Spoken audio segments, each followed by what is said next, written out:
The December wind whipped through downtown Denver, carrying with it the promise of snow and the bitter sting of rejection.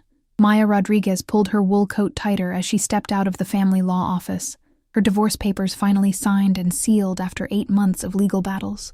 At 34, she thought she'd be spending this Christmas planning a new chapter of her life with her 7-year-old daughter Emma. Instead, she was walking to her car with the echo of her ex-husband David's words ringing in her ears. "We don't need you at Christmas, Maya. Emma will be fine with my family. You've done enough damage already." The call had come that morning, just as Maya was wrapping Emma's presents in their small apartment overlooking the South Platte River. David's voice was cold, clinical, the same tone he'd used during their marriage whenever he wanted to remind her of her place. His new girlfriend Sarah would be joining the family gathering at his parents' sprawling house in Cherry Hills Village. There was no room for the ex-wife. Maya sat in her Honda Accord in the parking lot, watching other families hurry past with shopping bags and holiday cheer painted on their faces. The irony wasn't lost on her. She worked as an event coordinator for one of Denver's most prestigious hotels, spending her days creating magical experiences for others while her own life felt like it was falling apart. Her phone buzzed with a text from her best friend Carla. Emma's Christmas play was beautiful. David barely looked up from his phone. His loss, girl. Emma's Christmas play. Maya had missed it because of the lawyer meeting. Another memory stolen by the endless bureaucracy of divorce. She closed her eyes and tried to remember what her therapist, Dr. Hansen, had told her. "Maya, your worth isn't determined by how others treat you. Sometimes the people we love most are incapable of loving us back the way we deserve." The late afternoon sun was already fading behind the Rocky Mountains, casting long shadows across the city. Maya pulled out her laptop and opened her work email, desperate for a distraction. As the senior event coordinator at the Grand Aspen Resort, she had access to booking systems that most people could only dream of. Her fingers hovered over the keyboard as an idea began to form. Wild, expensive, and completely unlike anything she'd ever done before.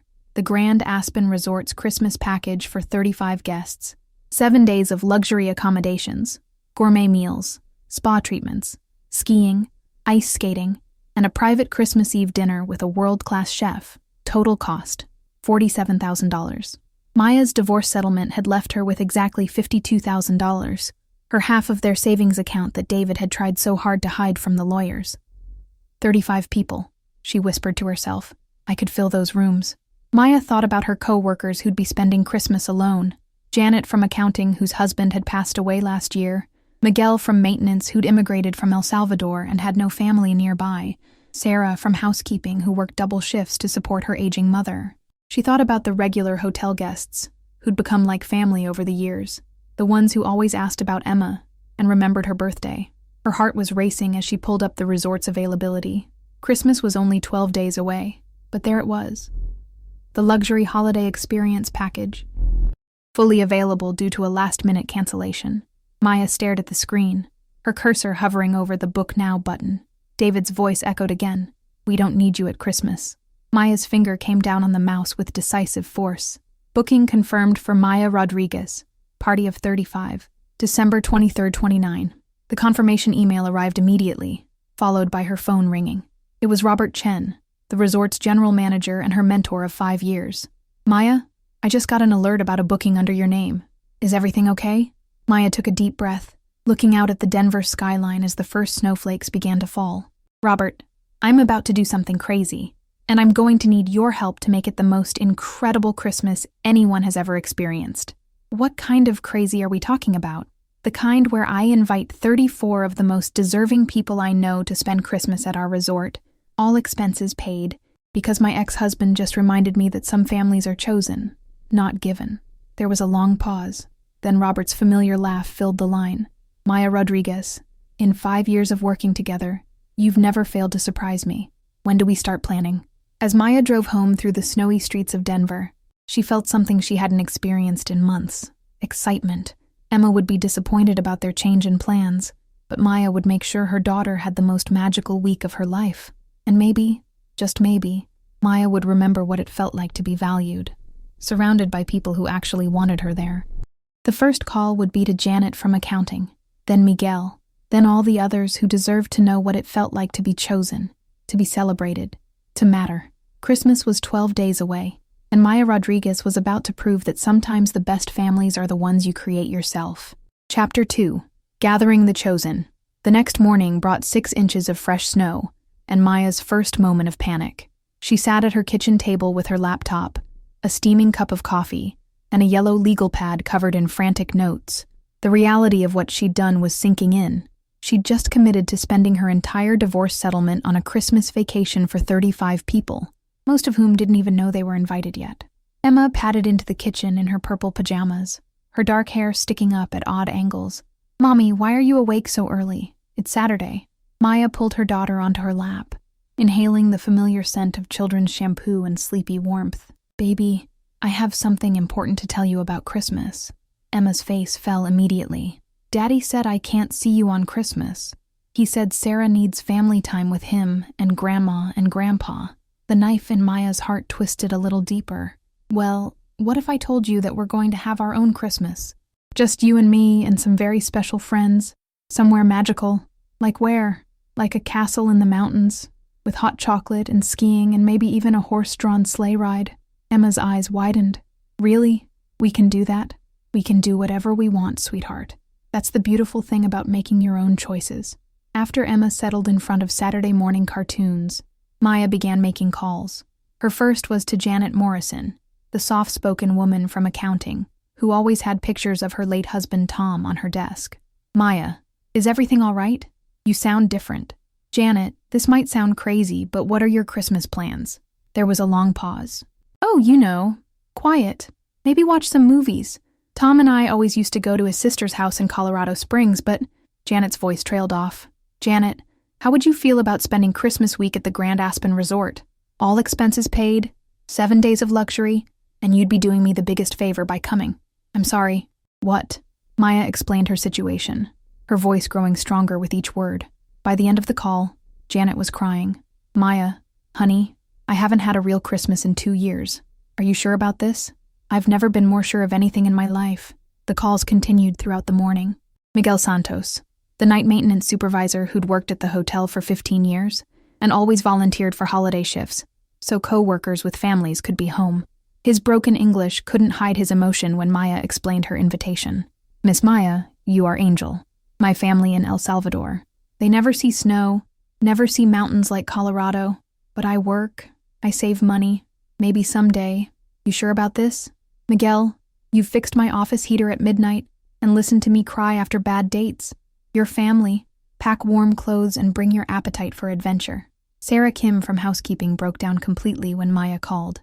A single mother of 2 teenagers, she'd been working double shifts to save for her son's college tuition, while caring for her mother who had early-stage dementia. "Maya, I can't accept this. It's too much. What if my mom gets confused in a new place?" "Sarah, the resort has a full spa with therapeutic services. We can arrange for a private caregiver if needed. Your mom will be pampered, your kids will have the time of their lives, and you're going to remember what it feels like to relax." One by one, Maya's chosen family came together. There was Marcus Thompson, the night security guard who wrote poetry during quiet hours and dreamed of publishing a book. Dr. Lisa Patel, the hotel's on-call physician who'd spent the last 3 Christmases working emergency rooms instead of celebrating with anyone.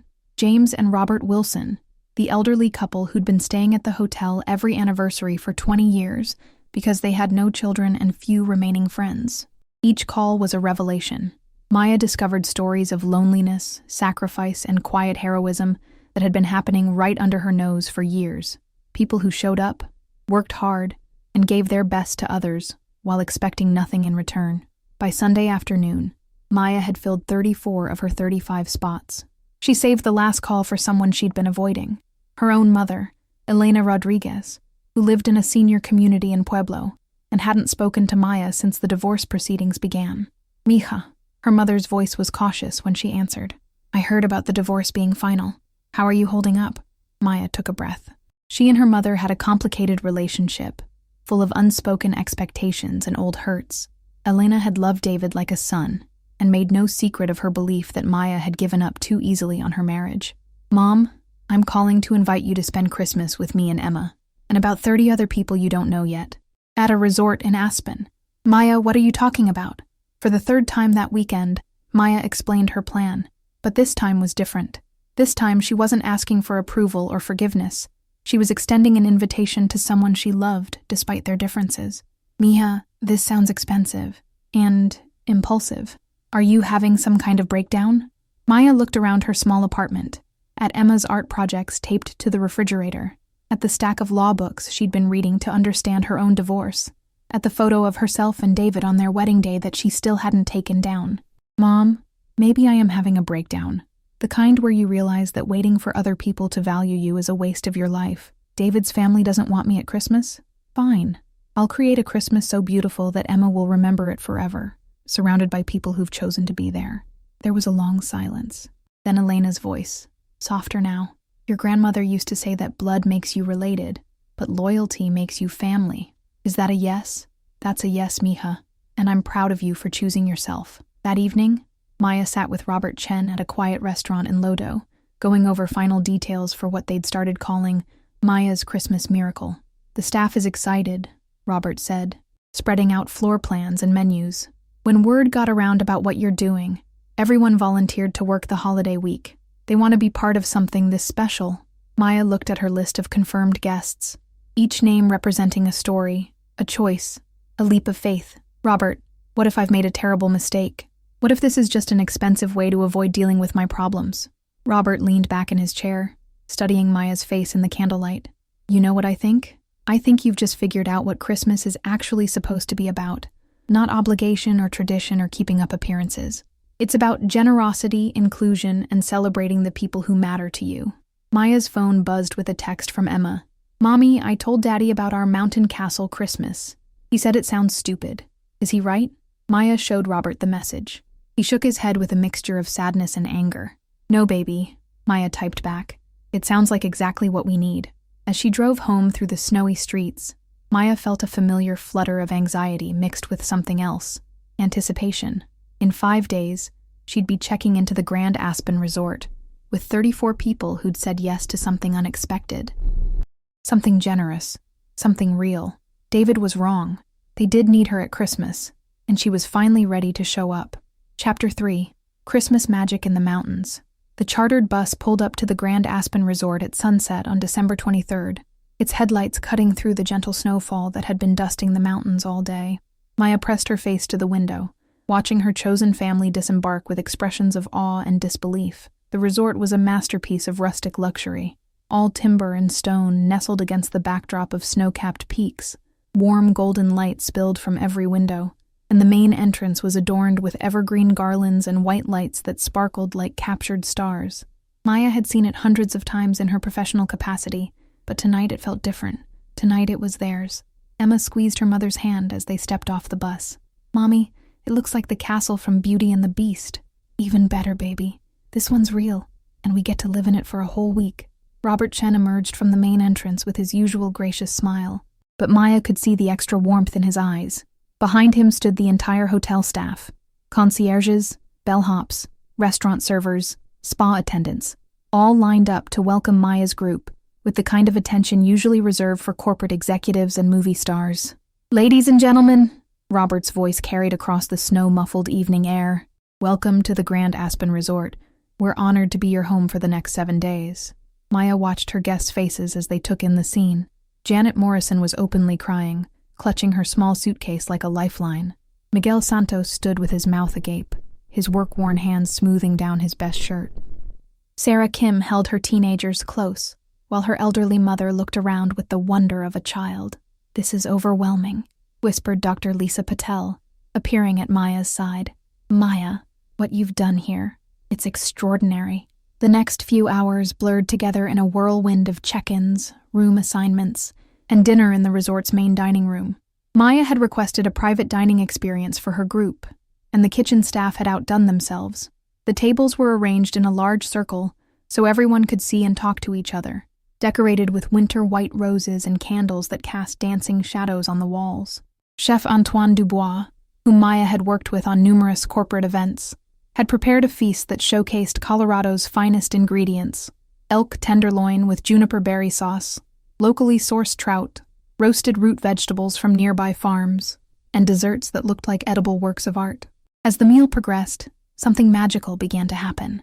The initial awkwardness of strangers sharing an unexpected adventure melted away as stories were exchanged and connections formed.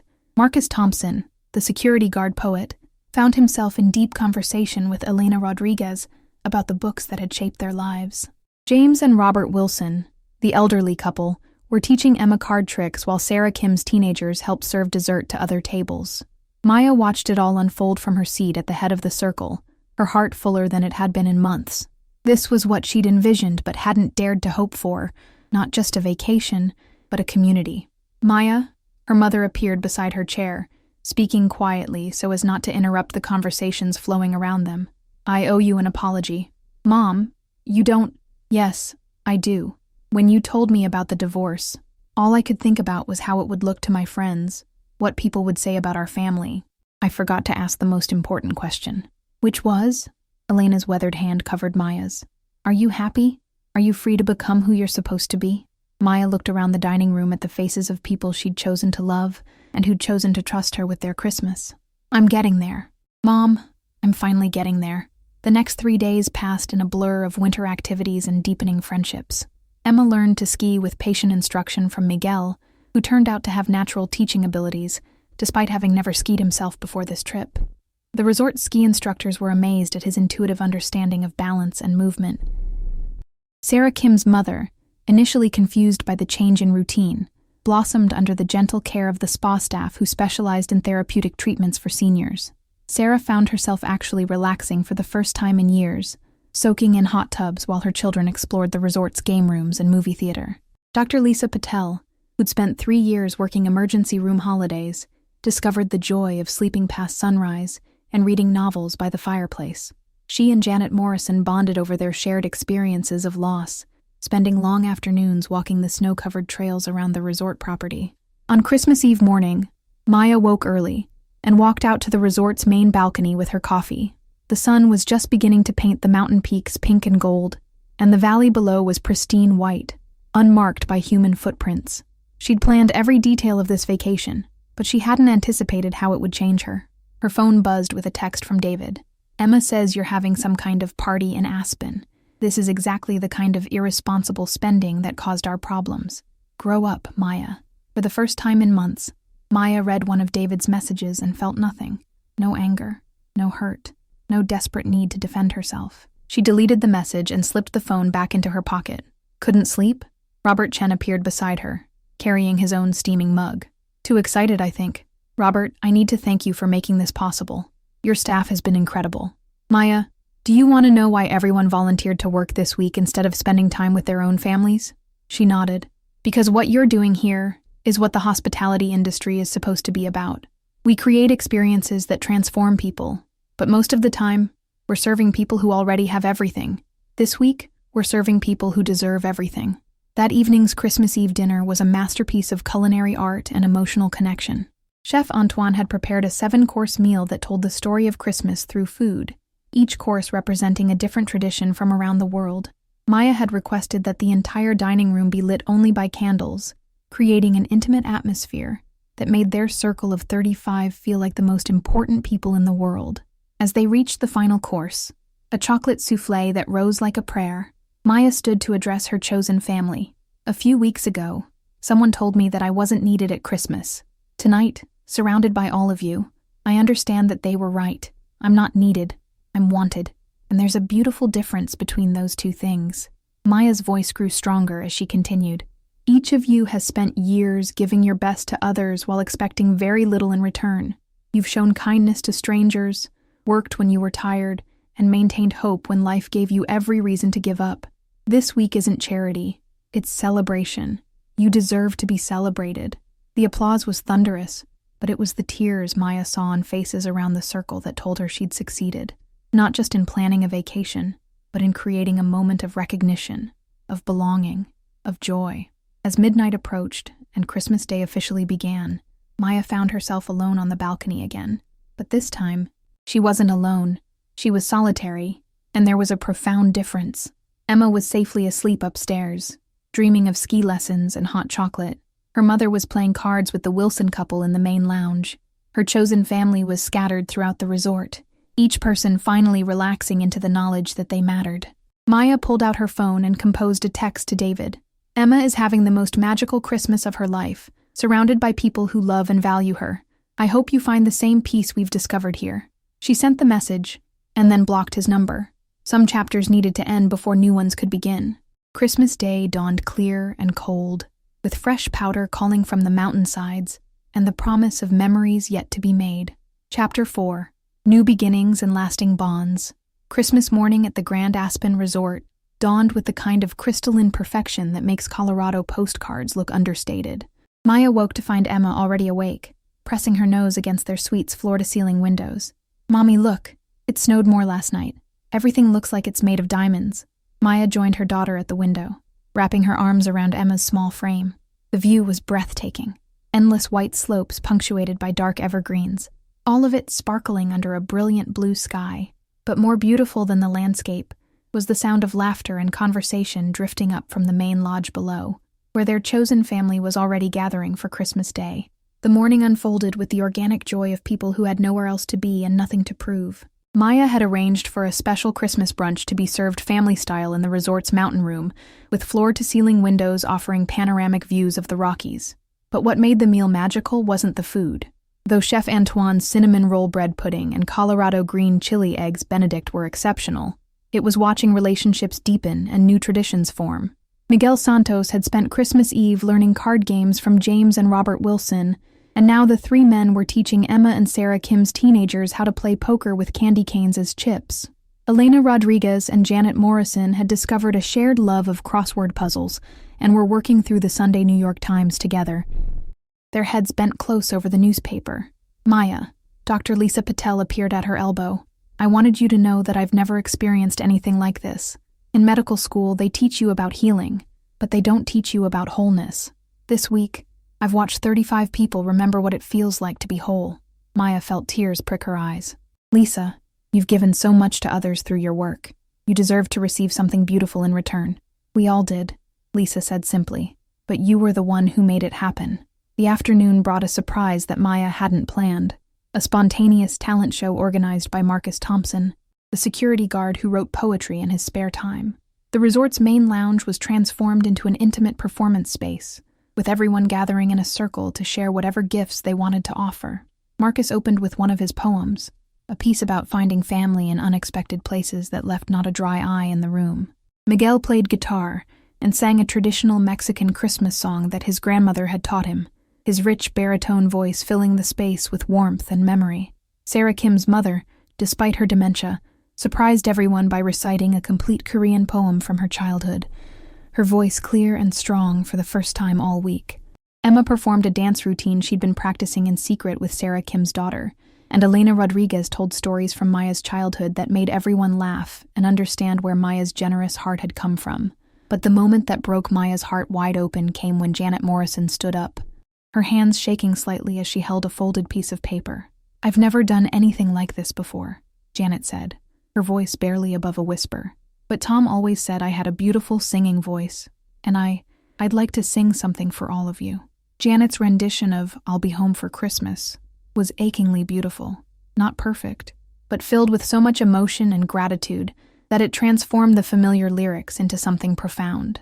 She sang it for everyone who'd ever felt displaced during the holidays, everyone who'd had to create home for themselves, everyone who'd chosen love over obligation. When she finished, the silence stretched for a long moment before Maya started clapping, and then everyone joined in. And Janet Morrison, quiet, overlooked Janet from accounting, beamed with the radiance of someone who'd just discovered she had something valuable to offer the world.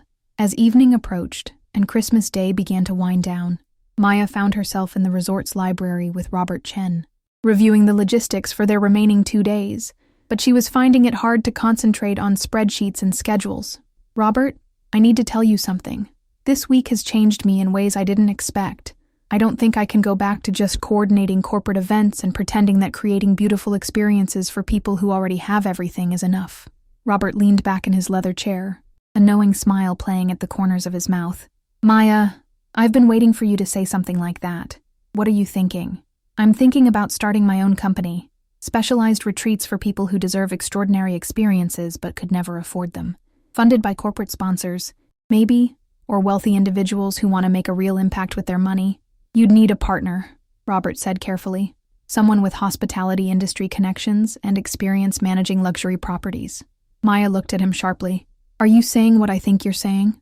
I'm saying that I've been the general manager of this resort for 8 years, and I've never seen our staff more energized and purposeful than they've been this week. What you've created here isn't just a vacation. It's a model for what hospitality can be when it's driven by heart instead of profit margins. They talked until midnight, sketching out business plans and dreaming about the kind of company they could build together. By the time Maya returned to her suite, she felt like a different person than the one who'd booked this trip in a moment of heartbreak and defiance. The final 2 days of their stay passed too quickly, filled with last-minute adventures and the bittersweet awareness that this magical week was drawing to a close. On their final morning, Maya organized one last group breakfast, but this time the conversation focused on the future, how they would stay in touch, plans to reunite, and the ways this experience would influence their lives back home. Miguel had been inspired to apply for hospitality management classes at the community college. Sarah Kim was planning to start a support group for caregivers in her community. Dr. Lisa Patel was considering a career shift toward wellness medicine. Janet Morrison was going to audition for her church choir. Maya, Elena Rodriguez pulled her daughter aside as they prepared for the bus ride back to Denver. I have something to tell you. This week, watching you create something beautiful out of pain, watching you choose generosity over bitterness, I've never been prouder to be your mother. Mom, let me finish. I was wrong about David. I was wrong about what marriage should look like, what success should look like, what strength should look like. You are stronger than I ever taught you to be, and I'm grateful that you learned it anyway. Maya hugged her mother tightly, feeling years of tension and misunderstanding begin to dissolve. The bus ride back to Denver was subdued, but not sad. These 35 people were returning to their regular lives, but they were taking something with them. The knowledge that they were valued, that they deserved joy, that chosen family could be just as powerful as blood family. As the bus pulled into the hotel parking lot, where everyone had left their cars, Maya stood to address her chosen family one final time. I want you to remember something, she said, her voice carrying to every corner of the bus. This week proved that we all deserve to be celebrated, to be included, to be valued. Don't let anyone convince you otherwise. And if you ever find yourself in a situation where someone tells you that you're not needed, remember this: you are always wanted here. The goodbyes were emotional, but not final. Phone numbers were exchanged, social media connections made, tentative plans for regular reunions discussed.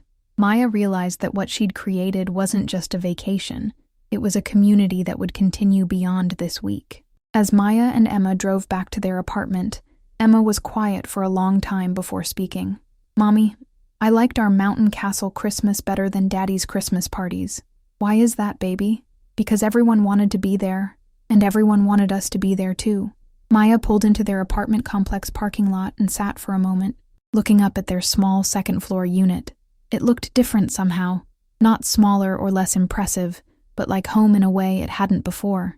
She'd left for Aspen as a woman running from rejection, and returned as someone who understood her own worth. Her phone buzzed with a text from Robert. Just got our first inquiry about booking a corporate retreat focused on employee appreciation rather than client entertainment. Are you ready to start changing the world? Maya smiled as she typed back. I've been ready my whole life. I just needed to remember. 3 months later, Maya Rodriguez and Robert Chen launched Chosen Family Retreats, a company dedicated to creating transformative experiences for unsung heroes, teachers, caregivers, social workers, and others whose contributions to society often went unrecognized.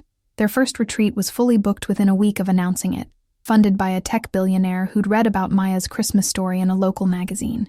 Maya never heard from David again, which was exactly how she preferred it. Emma spent weekends with her father and his new family, but she always returned home with stories about how much she missed their people from the Mountain Castle Christmas. And every December 23rd, without fail, Maya received 34 text messages from the people who'd said yes to her invitation,